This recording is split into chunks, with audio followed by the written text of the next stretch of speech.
Soundstripe.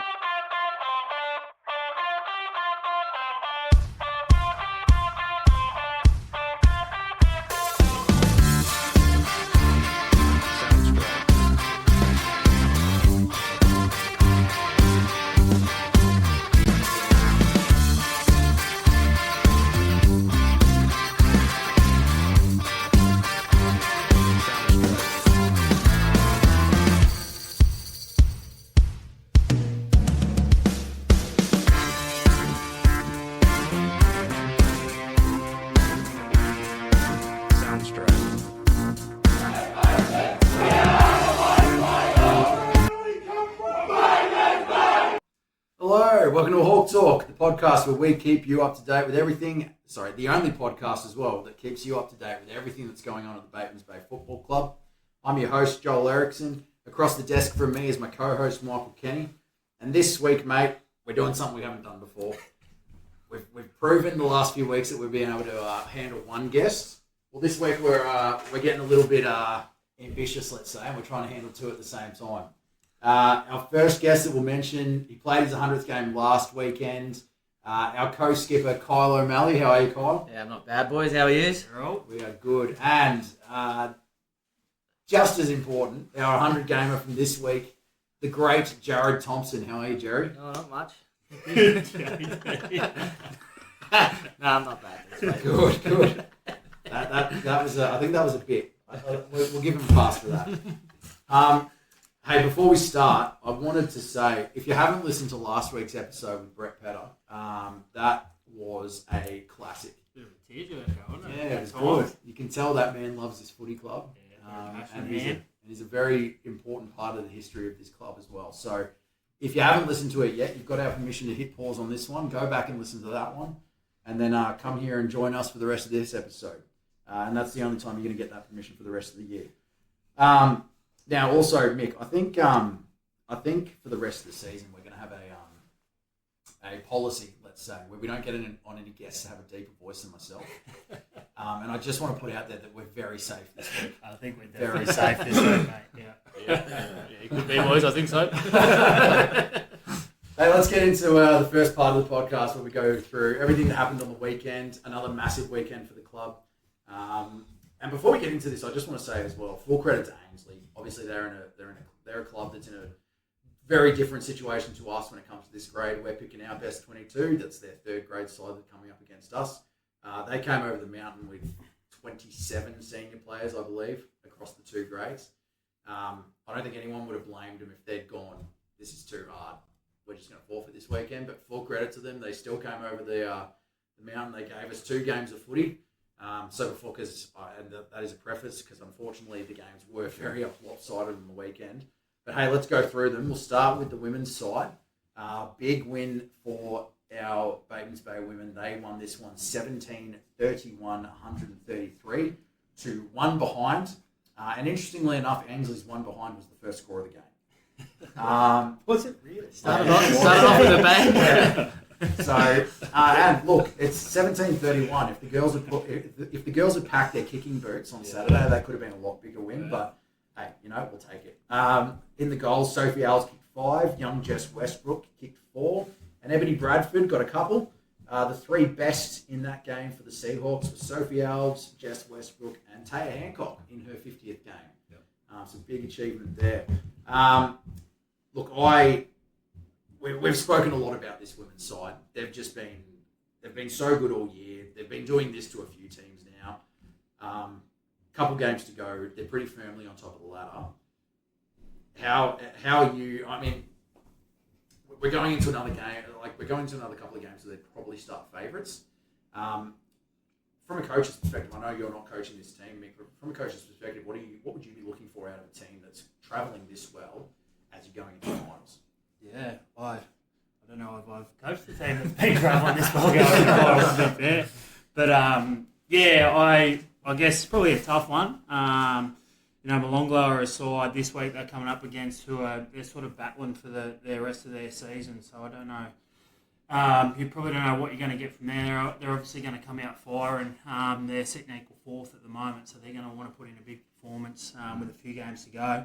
And then obviously finishing with Woden, the last game of the year, Woden beat ANU on the weekend in the women's fixture. So probably a good hit out for them going into the finals. So I'd say pretty much like what Pedals talked about last week. I think Kim will be working on his structures and making sure he's got them tip top and probably trying a few little different things now going into these couple of big games towards the end of the year and building into finals. Yeah. So let's go around the ground with the women's grade as well. Other results that are relevant to the Seahawks. Over the mountain, Malonglo beat ADFA 7-9-51 to 1 behind last weekend, so a good 50-point win for them. Woden, as you mentioned, took down ANU. That one was 5-7-37 to 2-9-21. And obviously Gugong had the bye. So where does that leave us, Mick, in terms of the ladder position with 3 rounds to go? Yeah, so the girls are 2 games clear at the moment. So a win this week with their superior percentage will pretty much all but sew up their second consecutive minor premiership. So gets them in a really good position. Obviously ANU last week, I don't know if many would have picked Woden to beat them last week. So that's obviously helped the girls' cause, going towards finals in that minor premiership as well. And then obviously you've got Woden in third, and then Gugong Malonglo fighting for that 4th position. I'll tell you what, Woden were pretty impressive against their girls the week before. Really Last time we played them. I think they might have been up or just behind at half time, and then our girls kicked away in the second half. But maybe not as big of an upset as it would have appeared a few weeks back. The girls obviously going very, very strong this year. Let's get into the reserve grade because this was a massive, massive win. Without knowing the full history of the club, you'd have to guess it would be up there with one of the biggest reserve grade wins this club has ever had. Bateman's Bay 29-20, 194, defeated Ainsley 2-2-14. Connor kicked 7. Sam Truesdale also kicked 7. Liam Selwood and Liam Mowat, the 2 Liams, also kicked 3 each. But that was, we watched that game on the weekends. That was a very strong reserve grade side we had out there, and obviously we already talked about the kind of the problems in quotation marks that Ainsley were bringing over the mountain. Have you seen a more powerful performance from our reserve grade in your time at the club, Mick? Nah, I don't think so, mate.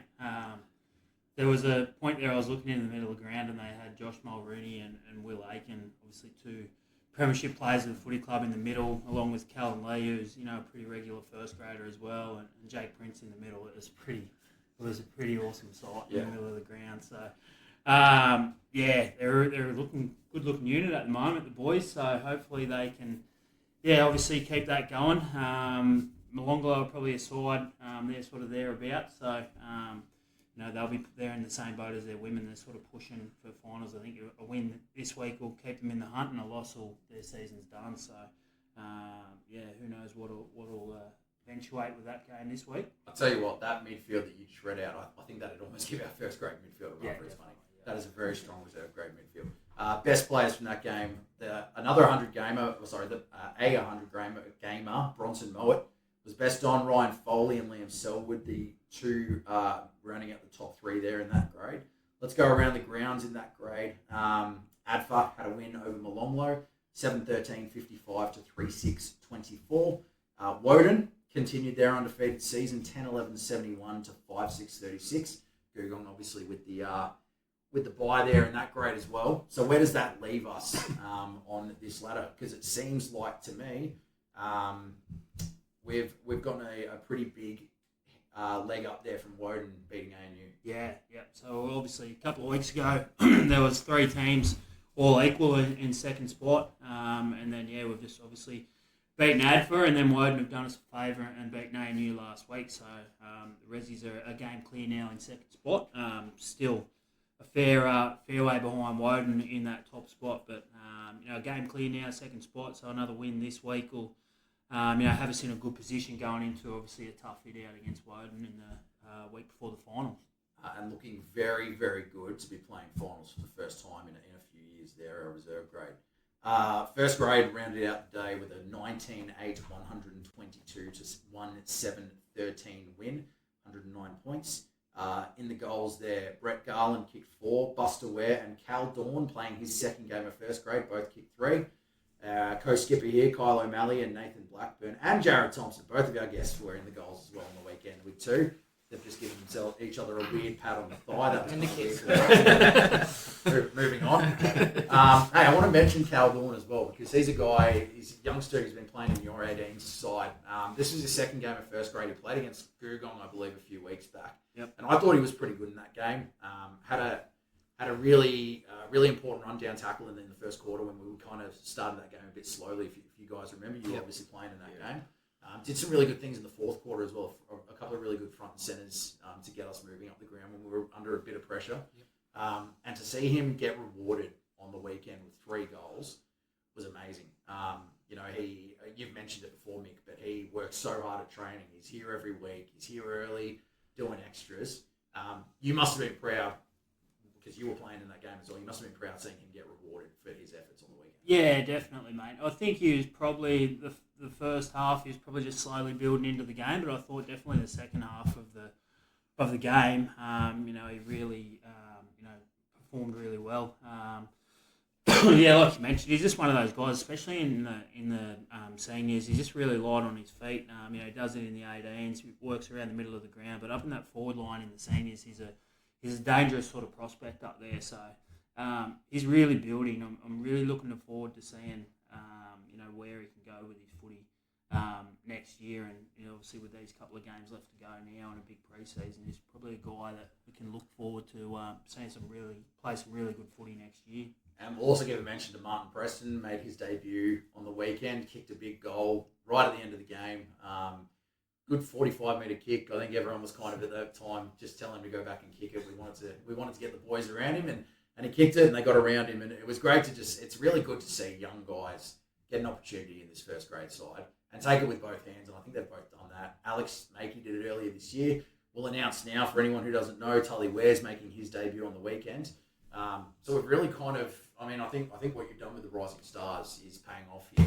We've got some really good young footballers making an impact already on our first grade side. Yeah, well, I think that's the whole point of the Rising Stars program, mate. It is development and developing these guys into good senior footballers and good people at our footy club. So really proud of all those guys who have made their debut, and obviously really proud of Tull being able to make his debut this week. I think he's been an absolute standout in our Rising Stars this year. So he massively deserves having a crack in the seniors this week.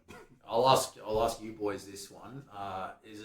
What's it going to be like for you? I mean, I know you're not playing this weekend, Kyle, but what's it going to be like seeing 2 Wares in the same forward line at time? That's dangerous. Pick your option. Put it up and let them jump at it. Let's go around the grounds in first grade. Woden had a big win over ANU, 14-9-93 to 5-9-39. ADFA, big win as well on the weekend over Malonglo. That one was 17-9-111 to 4-3-27.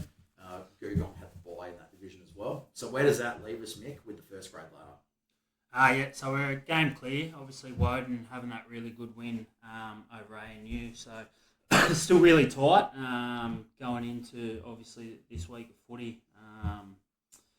But yeah, really big couple of games for us. So I think Woden have got the bye this week, ANU and AD for this week. ANU's an interesting one. Obviously, a team that we beat in the grand final last year, they're coming up against ADFA this week, and then they got Gugong the week after who are fighting for that 4th spot. So to see ANU in a game down in 5th position, it's a bit of a strange position to see this time of year. Yeah, they're gonna have to get a move on to impact finals. You'd have to think at this point of the year. And obviously, correct me if I'm wrong, but I believe Adfer and Woden play once more before the end of the season as well. Correct. Yeah, that's next week. Yep. So look, Adfer, if you're listening to this, we wouldn't mind if you did us a favour and be Woden for us. But good. We'll just take care of business in round 16, eh? Let's talk about the under 18s. They unfortunately it was another loss for our 18s. They went down 5-4-34. Queanbeyan with 10-14-74, so a 40-point loss. 2 goals for Tully Ware, the aforementioned Tully Ware, who will be playing this week in the seniors. Alex Makey, Carol Dawn, and Ryder Freya got on the scoreboard as well.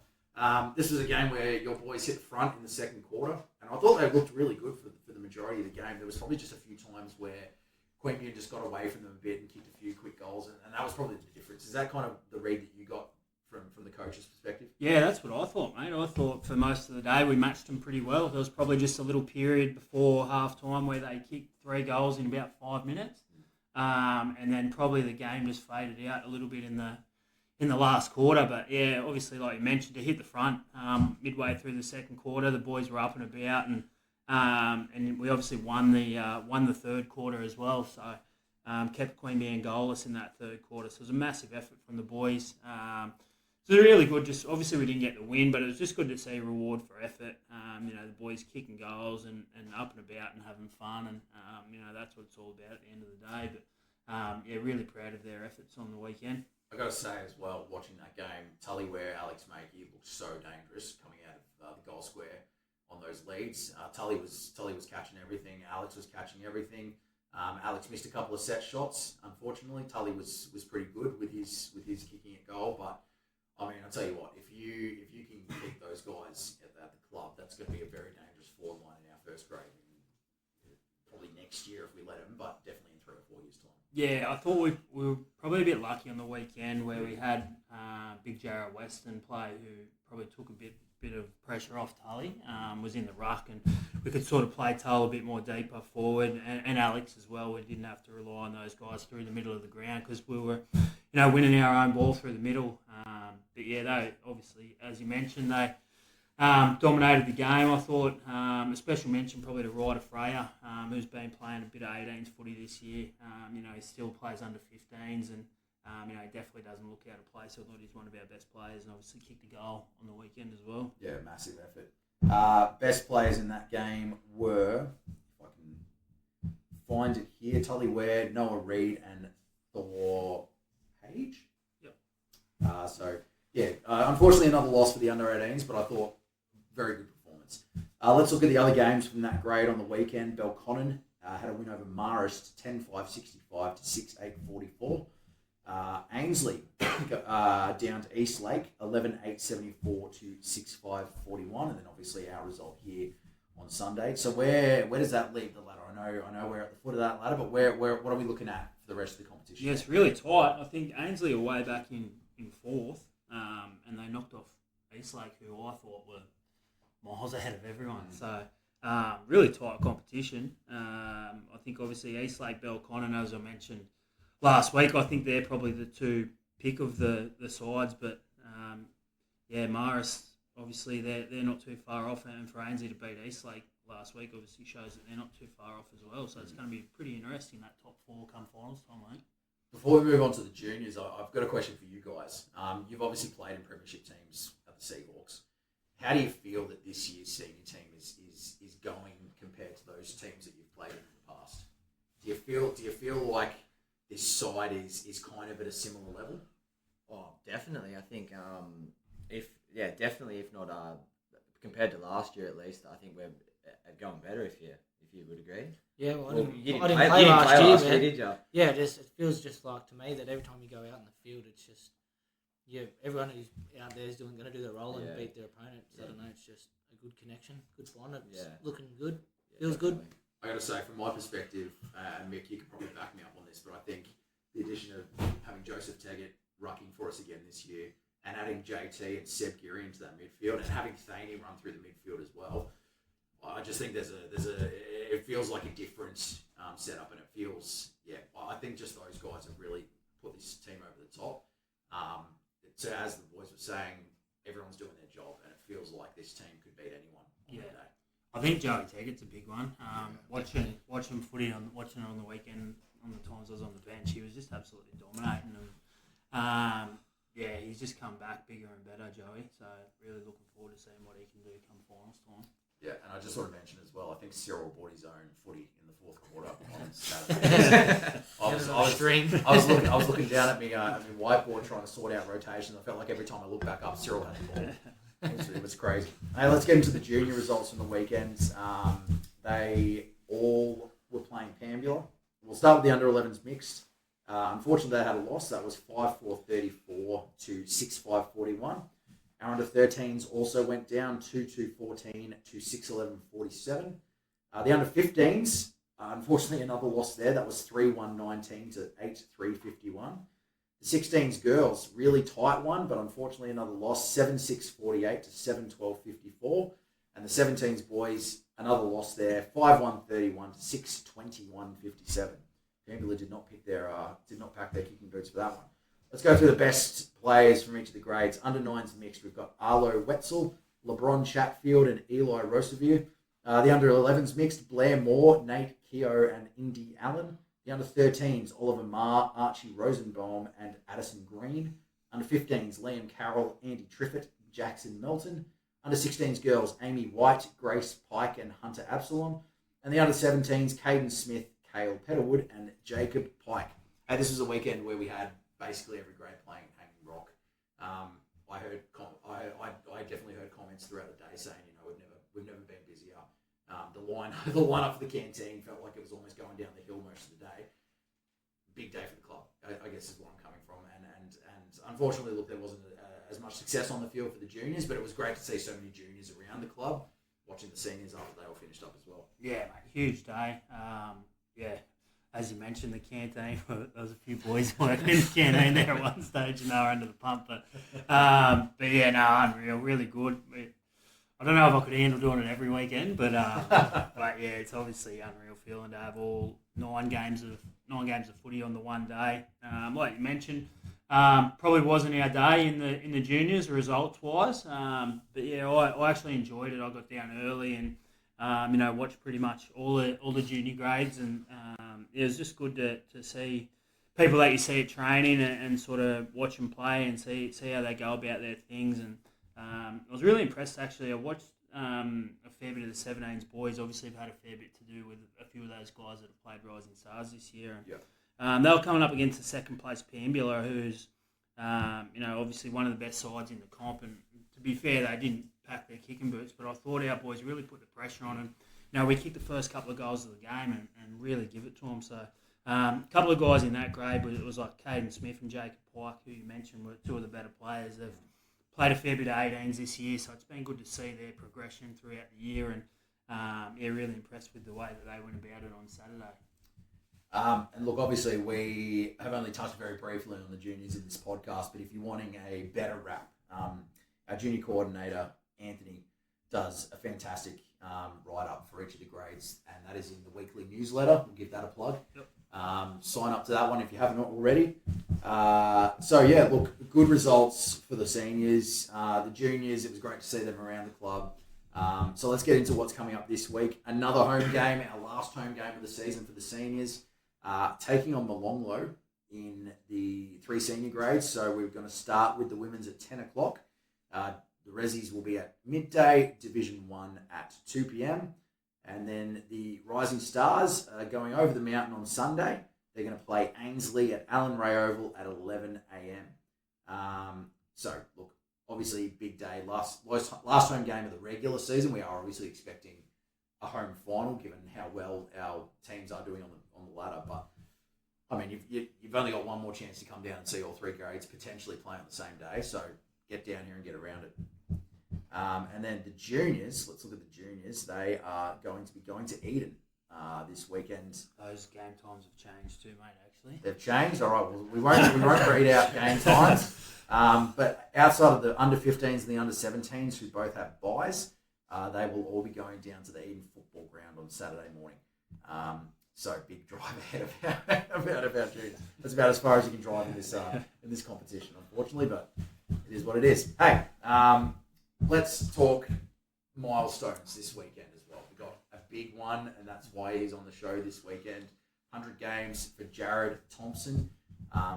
Obviously, a guy who has plied his trade at a few different clubs, but this feels like his home club. Would I be accurate in saying that, Jarrod? Correct, definitely. Mate, we didn't have the opportunity to ask Kyle this question last week because obviously he wasn't on the podcast. But how big of an achievement is 100 games for you? Oh, it's massive. It's an honour to be up there with everyone else. I don't think some people realise how big of an honour it is to play 100 games at one club and be up on the board, and you got all the memories and stuff with all the boys and that. So yeah, I'm looking forward to it. Yeah. Kyle, you've obviously played quite a bit of football alongside this man. tell me what it is about Jarrod on the field that I guess makes him deserving of such a great honour. Oh, I think it's just his leadership out there. Like he just really calms you down in situations when you need to, or he really makes you go when you need to as well. And it's just he's silky. He gives you the ball on a string. He gives it where you want it, and it's so much easier to use it out there when you got a bloke like him out there. Yeah, well, we had our segment with Blackers the other week, and Jarrod was the almost unanimous choice for the bloke you want inside 50 kicking for goal if you need a big goal. So yeah, banana in the pocket. And another big one for the women. We've had a few milestones this year for the women. Obviously, they're all coming around to that 50 game, but this is a big one for your family again, Jarrod. It's your sister Laura playing game 50, and just while we're on that, she kicked a very impressive goal on the weekend. Set shot from probably about 35 metres, and it cleared everyone. It was a good kick. Jarrod, Laura also has the distinction of being the first girl to kick a goal for this club. Are you going to be down there watching her playing 50? Yeah, I'll be down there to clap her out when she runs out. So she can't take all my thunder, but I'll give her some. I'll get around her. But I just got one thing on that goal you were touching on. So I was up on the balcony on Saturday watching the girls, and Laura took the mark. I think it was on the stroke of maybe half time, was it? yeah, it would have been close to Yeah. And she's marked it, and she's gone back to have a shot from about 40, 45. And I was next to Danny White, and Danny's gone, there's no way she's going to kick that. I'm going to kick it 20 metres. Oh, no. And to Laura's credit, she went back and it went sailing through the middle, so I was so happy. Just quietly as well, there are a few guys getting into glory after that goal saying she was going to kick it. Good stuff. The Thompson family, obviously, I mean, we spoke to Brett, the uncle, last week, and now we've got the two kids coming through playing 150.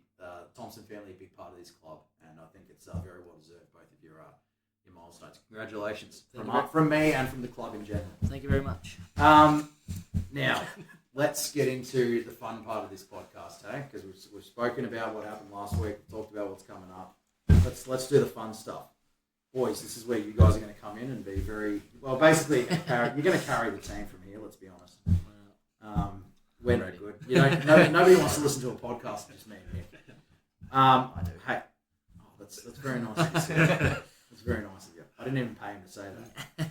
I'm going to read out some reality TV shows, boys. Oh God! And what I need you to do is tell me the player in first grade who you think would be best suited to each of these shows. Okay. So let's start with Love Island. Oh, I'd have to say Jade Eaton. If he was single, Yeah. just because he's the best looking bloke I've ever seen in my life. I'd probably praise. I'd probably say Buster, because if they want a bit of, someone a bit wild, and flirt with the ladies, all right. He does have good crack actually. He does. I think Tags will be having a word with you about being the best looking bloke at the club, just quietly. MasterChef boys, who do you reckon is the best cook at the club? It's got to be Sam Malin. Yeah, snails. Yeah, 100%, snails. Yeah. Although I've heard this man's pretty good on a barbecue at 3 o'clock. Yeah, roasting the coast. Used 3 o'clock in the morning. Fear yourselves. Who would make the best lifesaver on Bondi Rescue? Oh, on Bondi. reckon? Who can swim? Probably Cal McDonnell. Oh yeah, Cal McDonnell, maybe Tommy Holder. Tommy Holder. They've got the look, don't they? Yeah. It's the blonde block. Yeah. Boys, Married at First Sight. Who's our best maths groom? Oh, maybe Ryan Foley. Yeah, Foley. Yeah. I reckon Foley's a good one. Yeah, he could be. Fowler, Yeah. I wouldn't even considered him. Wow. Survivor. Liam back. Yeah. Liam back. 100%. He's an animal. Look, Bacco and I had beef for basically the entire season. So I refuse to believe that he would be good at this. So you're gonna have to justify your answer here. What would make Bacco good at Survivor? He just would. It's just natural instincts. Natural instincts. I reckon he's just Yeah. one of those blokes that just he got just that. survived really. He just survives. He just survives. That makes sense. The block. Who's our best handyman? Who's our best interior designer at the club? Interior designer. Well, who would just be the best at the block, I suppose? I reckon Jarry would probably. Kyle would. Jarry We'll do it together. Jarry, we're going together. Yeah, That's it. I'd bet- watch. That'd be the first series of the block I'd ever watch. Jane Eaton as well, because he brings Yeah, a Jane Makita bag to train footy games every weekend. So Oh, how good. Lego Masters. Who do you reckon is our secret brick expert? Lucas, Frothy or bit maybe of a weirdo sometimes. or Brett O'Garland, I reckon, secretly. He's got a couple kids. Oh, he's got kids. He'd be good, I reckon. He'd be around it, I reckon. Fiery. Now look, we don't have anyone at the club that would qualify for this, but we're going to say it anyway. Who is our best shot on Dancing with the Stars? I've got one on this one. You got Josh Bissell. Oh, Yes. the worm. Yeah, that footy trip at Melbourne. Oh, Grand yes. Casino. Yeah, the casino, yeah, unbelievable. He had the dance floor cleared, had it cleared, and then he had a 1v1 battle with the bloke in there. How many beers deep was he at this point? Plenty. Too many. Big brother. Who's our best housemate? Best housemate. Probably Thaney. Thaney, maybe Twan. Twani, pretty quiet. He just Twani? stick to himself. Yeah, underrated. He'd form bonds and that. Yeah, stab you in the back. He would stab you in the back. He would. He'd secretly vote yeah. None of it yet. Oh, good one. Boys, who is getting a judge to turn on The Voice? Who's got the best pipes at the club? Poon's Poon's pretty good Yeah. pipes. Yeah. Yeah. Or Josh Veneers. Joshy V. Joshy V. Yeah, Joshy V. He's a singer, is he? Yeah, he's a good singer, Joshy. There you go. Gogglebox. Was that what they said on Gogglebox here? is where they just kind of sit around and watch TV shows and then get filmed doing it. So basically, who's the most boring one that can sometimes be funny? I think Buster would be pretty funny. I reckon like a goggle box of Jarrod and Ali would be good. Oh, Yes. yeah, that And one. the kids. Yeah, I like it. Rating Do could you go want up. to put together their evaluation? Boys, the farmer wants a wife. Who's our best farmer looking for love? And they don't have to be a farmer, obviously. I reckon he doesn't play anymore, but Paddy Pope. Oh, Yeah, Kobe for sure. 100%. 100%. Yeah. Actually, on Farmer Wants a Wife, there was a bloke in the last series who used to play for the Bombala Blue Heelers in Group 16 footy. Yeah. Joe Bobbin, I think. Joey Bobbin, Yeah. And I saw him on one of the shows because my wife, watches these hockey shows. Oh, yeah. Yeah, you're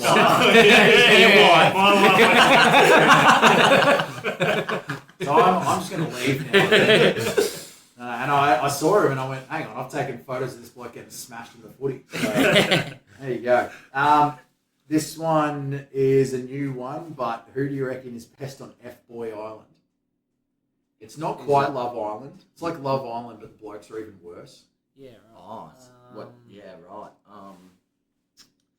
Who treats women disrespectful? Okay, hang on. Cut. That is not the angle I was going for.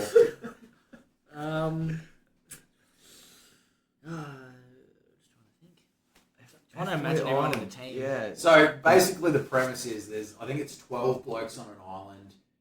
6 of them are F-boys. Oh. So it's like 6 of them are nice guys. Okay. And the women have to try and determine which is which. And Yeah, right. They either get to, I think it's like they get to date the nice guy, but if they choose an F-boy, the F-boy gets like Win some money or money or something. something. So do we choose one of So it each? could be one of each. But it could just go a nice guy, hey? Let's not get ourselves cancelled by the club. Rexy? I'd What's he probably doing? say Thaney. Thaney's a pretty good bloke. Yeah. Thaney's a pretty good bloke. I feel like I'm asking them who their left daughter is. What's going on? Definitely not Thaney. SAS Australia, who's best for that one? Yeah, Blackers or Bretto? Yeah, or Bretto. Do you have a bit of experience, I suppose? Josh Mulrooney maybe. Armadillo. Oh, yeah. I'm a Celebrity, Get Me Out of Here. Who's doing best on that show?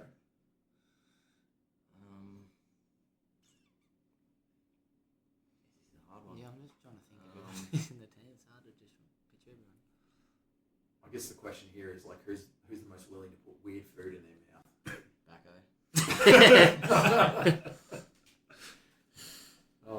I like that answer for that. And let's go last one here. The Amazing Race. Who do you want as your perfect team for the Amazing Race? Sorry, I lied. That's our second last one. I found another good one. Who's travelled a bit? Who knows? And smart. Yeah, and smart. I'd go Joey Taggart. Yeah, Tags, good tags. one of Yeah, them. he'd definitely be one partner. Yeah. I don't know. Yeah. I pick Taggart, you pick someone. It's on you, Jerry. Oh, I'm just trying to think. Me and Josh Vissel are going to enter it once together. Yeah, right. Me and Viss love that show. Yeah. Yeah. I find Probably it Poon would be pretty Yeah. good. I don't check Poon in there. Okay. Poon and Poon Tags. and Taggart. Poon and Tags is going to He's apply had next the wrong year. partner too. And last one. And look, this one's going to be a light roast of someone, but we'll do it anyway. Who is the best for Beauty and the Geek? As the geek. As the Geek, yes. Twine. Yeah, Twine is, yeah. But he's not a bad looking geek. Nah. Yeah, good. Hands They down. wouldn't need a transformer. Yeah, the transformation. No, Transformation. he's already done. He's already done. He's already a low-key Adonis. Hey, thanks, lads. Also, before we move on as well, I just wanted to say one thing. I made a list of AFL clubs who have won less games in the last 2 months than the Batemans Bay Seahawks won on Saturday. And this is the list. So first is Essendon. And to be honest, that's where I stopped doing the research. So just for those who didn't hear, Essendon have won less games in the last 2 months than the Batemans Bay Seahawks won on Saturday. Any comments on that one? We're tanking for draft picks, mate. You were second on the ladder. We're in a rebuild. Halfway through the year rebuild. Oh man! Disclaimer: I did tell the boys I was going to do that. It still felt good. Hey, let's get into the more serious part of the podcast. We're going to put these boys under the microscope. So we'll start with your questions if you've got them there. Oh, he doesn't have his. Can you remember him? You got them off the top of your head? No. Something about sauce. Oh, yeah. We can go with that one first. Oh. Tomato sauce in the fridge or the pantry? Pantry. Yeah. Everyone is Yeah. wrong. Yeah. Where do you get it from the shops? Yeah, the pantry. Actually, Sudsy made a point. Apparently, it says on the bottle. It does. It I does, have but- read that part. Do you ever follow instructions? No. No. Chicken parmigiana. Chicken palmy. Yeah. Or Palmy. Yeah, Palmy. palmy. Yeah, not If- palmy. If anyone says Palmer, I'll buy you a 6-pack. Actually, they can buy you a 6-pack.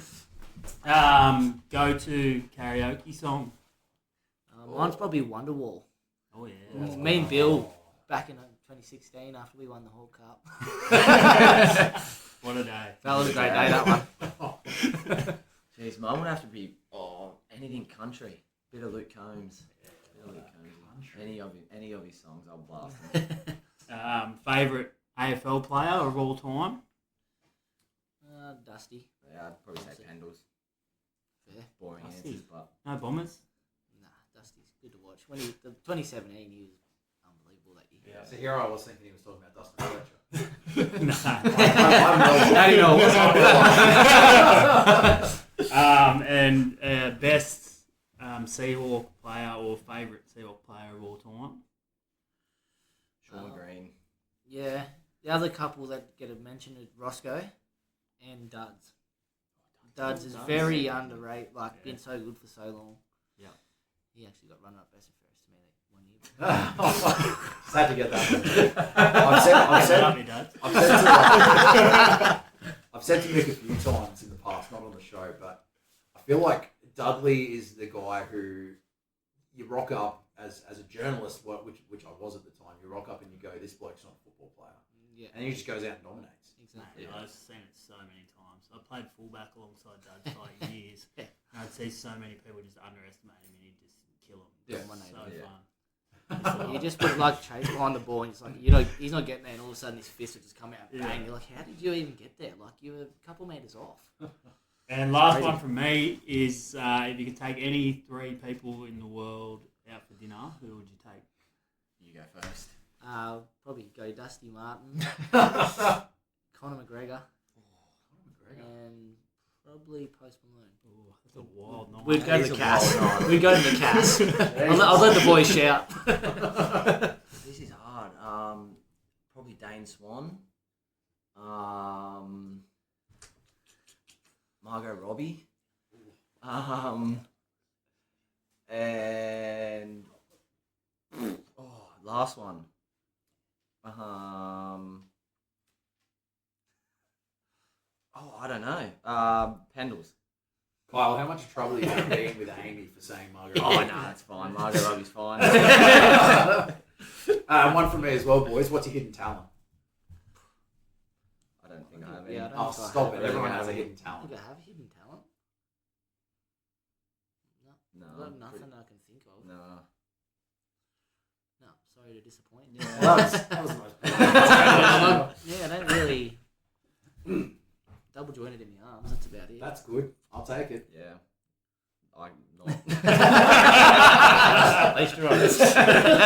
So what we learned today is that Jarrod's special talent is that he's double jointed in his arms. Yeah. But Kyle's is that he's not. Good answers. Good answers. Hey, thanks for that, lads. Let's get into the more serious questions. We'll start with you, Kyle. Basically, just tell us about your history at the club. How long you've been here? How many years have you been playing? What other positions, if any, have you held at the club? So I think I started playing back in 2016. I was playing under 16s at the time and playing. I think I started in Resis in 2016, and then under 17s the next year our team folded. So I started playing first grade with Poon, and then I've been there ever since. And then 2021, I think the year after we got kicked out because of COVID or whenever it was, I moved to Newcastle. Poon still found a way for me to come back every weekend for the 2 years I was up there. But yeah, I don't know. When I first started, it was more playing the forward pocket, and then as I progressed through the years, Poon got me up the ground a bit more, so I started playing a bit more in the midfield, and basically the midfield, small forward kind of role. Yeah, I mean, you've been playing that kind of that high half forward all of this season, almost as an extra midfielder. Yeah. And I mean, you've been tearing a lot of games to shreds already this year. So I think, from my perspective, you're in the perfect position for the kind of game you play. Where'd you play junior footy? Was there any junior footy? I played junior footy here. I come Here over as well? under 14s, I think it was, after Tom Lucas and Twiney were bullying me at school for playing soccer. So yeah, they got me here. One of those names does not surprise me. The other two are a little surprised. You're a local boy, Kyle? I am. Basically? Yeah. Yeah, Moved okay. here from out west when I was young. Out west, right, okay. So you played, do you still play any soccer, or is it just your football now? Just football now. Yeah, good. Mate, tell us your time at the club. Obviously, you played your 100th game last week. Do you have a? I mean, obviously, you've played in the two Premiership teams, but is there a moment where you kind of look back and you go, "Yep, that's my favourite memory of the Bacon Bay Seahawks"?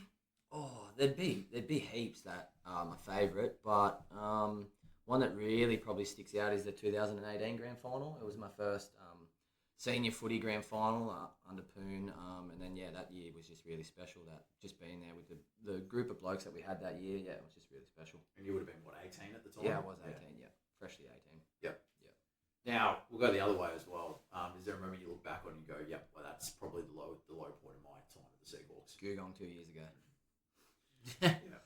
Poon threatened to beat Nathan the other week for actually saying that one, Yeah. but I was at that game covering it, and I mean, it was pretty heartbreaking that day. Even for me, who was meant to be a neutral at that time, but I was always secretly hoping you guys caught up. Cyril, I also want to ask you about your nickname, because obviously your name's not Cyril, but everyone calls you Cyril. Yeah. Where's that come from? I can't actually remember, but I'm pretty sure it was Roscoe. Yeah. I'm pretty sure it was Roscoe back in 2016 after we started training with the senior footy blokes. But I think, someone just threw it out once at training, and then it's just stuck ever since. And is there a basis for it? Cyril. Yeah, Cyril, is it? I think so, yeah. Okay. Yeah, good stuff. I'm glad that was a PG story. Hey, Mick, tell us about Kyle. You've obviously played a lot of footy with him. You gave him a lot of his opportunities when he was a young footballer. What is it about Kyle that you think has made him such a good player at this club? That made him a bloke who has been co-skipper all year, has played 100 games with the club. Just, I guess, tell me about Kyle. Yeah, he's a unique player. You don't come across guys like him very often. Obviously small in stature, but massive heart, and I think that's why all the boys love playing footy with him. Just a guy who week in, week out, he just gives his all, and it's all about the team as well. If someone does something good, he's the first bloke over there celebrating. But likewise, if someone stuffs up or they're doing something wrong, he's the first bloke to go over there, and he'll either pull them up on it or he'll get around him and help them back up. And I think that's why we all love him. That's why I gravitated to him so much. And I just love the way that he goes about his footy. Obviously, Pedals mentioned it last week as well. And just a guy just clean below his knees, goes into packs, comes out with the footy. It's a pleasure to watch and a pleasure to play with. Tough little bloke as well. Yep. I've gotten to the point where if he's down injured, I'm not worried about him unless he comes to the bench himself. Yep. We've got Bess is on the bench usually freaking out or something's going on, but I mean, he sticks his head over footies that he probably has no right to be there and still wins them. And you mentioned before, small of stature. I got in trouble for saying that on the weekend, by the way. We were beefing there for about 10 minutes, but I guess he's, and one thing that I always noticed from my perspective as a journalist was he was always a bloke that you could rely on from the outside looking in. Is that kind of how you always felt as a coach? Yeah, he was a guy that I think we always had him pegged for leadership roles. Even when he started coming through, it was always a guy that showed initiative and got the young guys involved. And I was so glad for him and Thaney to be co-captains this year. Really proud of him for that. And he was a guy, like I mentioned, that from an early age, I think we'd sort of pegged that he was going to be a future captain of the footy club. I mean, if you're winning premierships at 18, you're doing pretty well. Hey Kyle, what's your favourite part of being a part of this club? Just the boys that are here, or not just the boys either, just everyone involved in the footy club, the way that the footy club's run and the way everyone goes about their business every weekend. It's just a pleasure to be a part of, really. Like, it's an honour. Yeah. And obviously big changes this season going from Perm to Blackers. How have you viewed that from your perspective as a guy who is one of the leaders at this club? I think obviously it's hard when you lose the coach that's been coaching you for all these years and been part of my whole senior footy career, but he's moved on to bringing the Rising Stars up now this year. So I think it's good. It's sometimes it's good for a new face every now and again. It's not like he's not there every weekend as well, and I think it's been good. Yeah. Now I asked Perrin this question a few weeks ago, and he was not willing to answer, or I don't know, that might not be accurate. But I'm going to ask you, mate. You played in both the 2018 and the 2023 Premiership guys. Which team was better in your mind? I don't know if I can answer that. Both teams are so different. Back in 2018, I reckon we had bigger boys, but then 2018, I reckon we probably had more skillful players. But yeah, I don't know. I can't say who's going to win. Do you guys have like a script? There's a secret group chat that says, do not say it on the podcast. He only played it. Watch the other one. I got to stop asking that question. But I'm just not going to. Someone might finally answer one day. I'll force it out of something. Hey JT, let's go to you. What's your history at the club? When did you start playing? What was your kind of progression through the grades, and what other roles have you held here?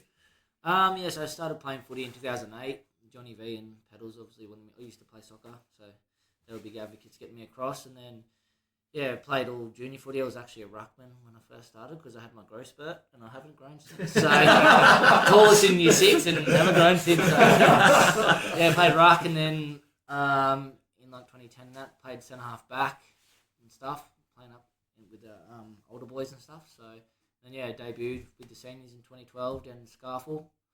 So and then come back in 2016 and Pern took over. So really enjoyed that, and then gave him a hand as an assistant coach. I think was it just that year, or was it the year after as well? No, I think he did a couple of years. 2 years. So, yeah, that was pretty much it. And then been back and finally get to 100 games this week. So 2012, how old were you then? 15. 15. So you make your first grade debut at 15. Yep. You go away for a few years. You come back in 2016, you would have been 19. Yep. As an assistant coach at 19. That's pretty impressive. How did you feel having that extra kind of responsibility on top of just being a young guy playing first grade? Well, I sort of approached Prune, I think, from memory, because I wanted just to give off doing all the state programs like the Rams and the Giants Academy, all that sort of stuff to help him and everyone else just improve and get better. I thought, let's do this. Like, if I can give someone else some experience and little tips along the way, and why not do it? So it wasn't so much as pressure; it was just more enjoyable, especially giving him a hand. So that's good. What were you doing in those years away from the club? So I did year 11 and 12 at Arundel College. And then played with Queanbeyan there in 2013, 2014. And then went to Eastlake because Queanbeyan pulled out of the NEAFL. Played Eastlake NEAFL and then was on like a rookie list. So when I didn't get picked, I could go back to Queanbeyan and play. Yep. And then end up winning a first grade Premiership at Queanbeyan with Tegs actually. Oh, there you go. So it'll be 10 years next year. So, so yeah, and then moved back after that. 2 babies winning a first grade Premiership. Yeah. Did you play many games in the NEAFL? I think in total it was about 12 over the couple of years. Played one game up in Darwin, for the Giants NEAFL, which is pretty cool. Pretty cool experience playing up there at night at TIO. That's pretty cool. And you were contracted to the Giants? No, it wasn't a contract. It was more like the Giants Academy. So we were like top-up players if they were short. If like all the reserves players had to go up with injuries, we'd top up with the young players. So cool, got to see what it's like to be an AFL footballer for a couple of days. Like you have an itinerary and you go to the motel and you got free food and free flights and pretty cool. And this would have been right when the Giants were first coming into the competition. So yeah, I guess from a young footballer's perspective, it must have been interesting not only seeing the kind of the inner workings of an AFL club, but seeing the inner workings of an AFL club who were kind of trying to figure it out on the fly. New and all the new high draft picks that you read about on Facebook and all over the AFL app and that come in and you're actually talking to them and stuff. So yeah, it was a pretty cool experience. Yeah, so I had a next door neighbour who played in the EFL. Sorry, that's wrong. The TAC Cup down in Victoria. Oh yeah, yep. Played Eastern Rangers in the same team as Tom Boyd. Yeah. Christian Petrarca was in that team. Yep. I think they won a grand final by about 115 points. So I can't remember. I was there that day as well because we went in to support him. But I guess you would have probably been around at the time that guys like Tom Boyd would have been at the club. I actually played with Tom up in Darwin. There you go. Cam McCarthy, Stephen Gillum. So like the stay were all coming through. A few big names and stuff, which is cool. So cool just to they talk to you just like you're normal, but you're just starstruck too. You're just like oh yeah, cool. Like, shit yourself. Did you manage to put any on Big Boyd's chest? I actually did. Training that was. Not in the game, but after the game I just said, oh, you want to do some lead-ups and kick some for you? He's like, yeah, righto. Cool. I think you're the only bloke at the club who can climb the ball out in front of 10 Yeah. So you come back to the club in 2016. You're about 19. You're 19 years old at that stage. You've basically been with Batemans Bay since then. I know you took a year off football last year. Yep. But yeah, what's it been like since you've come back? Has there been any kind of desire to go back to Canberra and look for that kind of first grade experience again, or are you pretty set now? No, pretty set now, especially now I've got my own business and that, and the kids were all pretty settled down here, and I love playing down here. It's a home club. It's where I want to be. No point going anywhere. If I can help, the young fellas out too, giving them tips and stuff, and it's like when I was growing up watching, Snails, Paddy Moore, Tay, Greeny. It's just like we're the old boys now. I don't like hearing that. Yeah, either do I. You must hate it even more than me. Exactly. I want to ask you as well, Jarrod, because I know you've got a couple of kids, you've got a couple of boys. There's not too many guys on the first grade side who are dads. Obviously, Mick has kids. Cal Lee has kids and he plays every now and again. But how do you find that kind of balancing between being one of the better players on our side and being a dad? What's that like for you? Yeah, it's sort of hard, but we've got a good family support around us, like my mum, my nan, my uncle, and that. They always help look after the kids. If we have away games and stuff, and train like tonight at training, they'll come over and watch the kids for us because Ali plays as well. So, which makes it a lot easier for us. But they're not here, freezing cold. They can stay at home. So, very lucky to have a good support system like that at home. Yep. We hadn't mentioned until then, but obviously Jarrod's wife, Ali, plays in the women's side. She played her 50th earlier this season as well, I believe. Yep. They're obviously very committed to the club as a couple. And it seems like you both love your footy, so. Yeah, it's good. Ali's enjoying it a lot more, or like understanding it a lot more. You can see now that she originally started in the forward line, but now she plays off half back and she actually takes some good intercept marks. Is there like somewhere you've never been in the pack? Yeah, I know when I was younger. Is there a sense of pride watching both your wife and your sister run around for the same club like that? Yeah, it's good. I love watching them both play. They seem like they're happy. Laura's always asking me for tips, so I'm always, stop standing there with your hand up, lead at the ball. And Well, if you're like me as a brother, you'd be telling her to rack off. So yeah, exactly. You're better than me. Nah, she's good. Laura loves it too, so she likes playing with Ali. So, and all the girls they're doing good at the moment. So looking forward to see what they can produce for the rest of the year. Yeah, good stuff. Hey, Mick, once again, you played a lot of football with JT. Tell me about JT. What makes him such a valuable part of this football club? Yeah, he was a guy I would mention. I got him back to the footy club in 2016, and this guy I didn't know too much about. I think he might have helped us a couple of years when we first went up to Canberra. He was obviously with Queanbeyan, but played on permit for a couple of games. But I knew he was a pretty classy footballer, and just by what he was doing with his footy, so it was probably copped a little bit of backlash for making him assistant coach, being so young. But for me, I think my greatest strength as a coach has always been my ability, to use resources that are around me. And for a guy that had played, knee-full footy, and that was a bit of an untapped resource that I felt that I needed to have as a coach. And I think I mentioned in the newsletter today, I think that where this team's at now with guys like Cyril and the blokes that have played a lot of midfield footy, I think we can owe a lot of that to Jarrod, and especially early on, I think he showed us a style of footy and a type of footy that we probably weren't too used to, and I think that's probably been the catalyst behind our success in recent years. But very special player, talented player. I think anyone who's ever watched him is very silky. He kicks goals in that pocket where no one else can kick them in front of the Thompsons and the Peters. But I love him to death, and love what he's doing with the footy club ever since he's been back. Like I mentioned, just helping the younger guys out, and even still, when I was coaching, he was a guy that I leaned on quite a lot. Obviously a different age bracket, but the guy can play footy and he's very smart, and he's a guy that I lean on quite a lot. Cyril, I'll ask you. Obviously, JT is a guy who plays probably a very similar role to what you do in this side. How have you found kind of being able to learn off him as part of this setup? Oh, look, day in, day out. I think I've kind of based at a young age. I've watched him play, and I kind of based my game off of him, like being that smaller bloke, getting at the feet, and just trying to use the footy, because obviously you're not the biggest bloke out there, but if you're using it well, then I mean, look, there's not many blokes who you could say are in like the best midfielders and the best small forwards in the competition, but we got two of those, two guys who you could describe as that sitting next to us, and two guys who have the ability to just kind of rip a game away from an opposition with one 10-minute burst. I mean, we saw Cyril. I mean, it wasn't required to rip a game away, but we saw what Cyril did in the fourth quarter against Ainsley on Saturday. Just was always around the footy. He kicked a couple of goals on the weekend. Jarrod's definitely done it at times this year where he just gets going in the midfield, gets us moving forward. We can send him forward and he can kick you 3 goals in a quarter.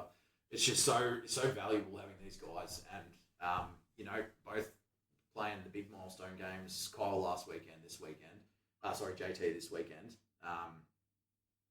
It's a testament once again to the way the club's been run, and the fact that we've been able to kind of hold guys talented as these guys, you must be pretty proud from your perspective as a coach who kind of brought JT back to the club, brought Cyril into the club, and through the setup. You must be proud seeing these guys hit the 100 game mark. Oh, definitely, mate. It's just great to see these guys invested in. They love the club just as much as that I love the club. So I think that's all you can ask of as a coach. That's all I've ever asked for from these boys is just to, love your teammates and love your environment that you're in, and they all buy into it, and they all want to stay around and play for this footy club, and I think that's the key. And what they're doing now is they're leaders of the footy club, and they're just setting an example and creating the environment for all these younger guys that are coming through. Talking to juniors guys on the weekend, these guys that just watch footy and they love Cyril or they love Jarrod or they love Buster. It's their favourite players, and that's what it's all about, and that's what we're trying to build here at this footy club. And it's so great to hear kids talking about local guys as their favourite players, not just always looking up to those guys they see on the telly every weekend. And it must make you guys feel special knowing that there are kids looking up to you, not necessarily looking up to their favourite AFL players. Yeah, 100%. definitely. Yeah, definitely. It's cool. With the Oz kickers on the weekend, it's cool just to get around them and see their faces and be lined up for them. They were all, stoked. Yeah. Would have been pretty cool for them at that age, seeing the older boys out there high-fiving them. So that was good to get around that. Yeah, how good. Hey, Jarrod, I do have one more question for you. Obviously, you've had experience playing first grade up in Canberra. Yep. With the current plans of the club, that's going to be something that this club is trying to do either next year or the year after. It's in the pipeline. What do you think this club needs? How many more pieces do you think it needs before it could not necessarily be winning games straight away, but being competitive in those first grade games? How far off are we, I suppose, is the question. We're not too far off. I reckon, honestly, it's probably about half the team would... there's a lot of good footballers up there. There's ex-AFL players, Giants Academy players, state players, Rams players and stuff. So it's a good competition. So it's a bit of a step up. The pace and that's a lot quicker. It's not like when you got 3 or 4 seconds down here. It's sort of 1-2 seconds. You've got to get rid of it. So we're not too far off, but we'll be building on it and we'll get there. Yeah. It'll be... I don't know. It's coming. Yeah. I'll tell you what. We played a couple of trial games against first grade sides from Sydney in the pre-season, and look, they were both. We got touched up in both games, but the third quarters in particular in both games, we looked the equal for those kind of half an hour, and I think both times I had coaches coming over me and saying, "This is a good football side you guys have got." Yeah. So I'm. Obviously, you'll have to bring in some players. I don't think we could carry the same 22 up there and expect to be competitive with this 22. But as Jarrod said, I feel like it's probably only 5 or 6 guys that you need to add, and you'd be getting into a lot of contests, I'd say. Yeah, I think so, mate. Like you mentioned, I thought the pre-season stuff was it was good just to see where we're at. We probably didn't have the strongest squads that we wanted to take into those games, but it's just good to, I guess, see the standard of the the Premier division in Canberra and Sydney, and see the way that they go about them. But I think we're not too far off the mark anyway. We'll see how we go. Yeah. It's exciting times at the football club. Hey, thanks guys. Thanks for being on the podcast. I think we successfully managed to wrangle 2 of them at the same time, Mick. Would you agree? Yeah, I think Tough ass. Yeah. Except for that weird thigh touching. I think. And there we go. Hey, thanks for tuning in again. We'll see you next week.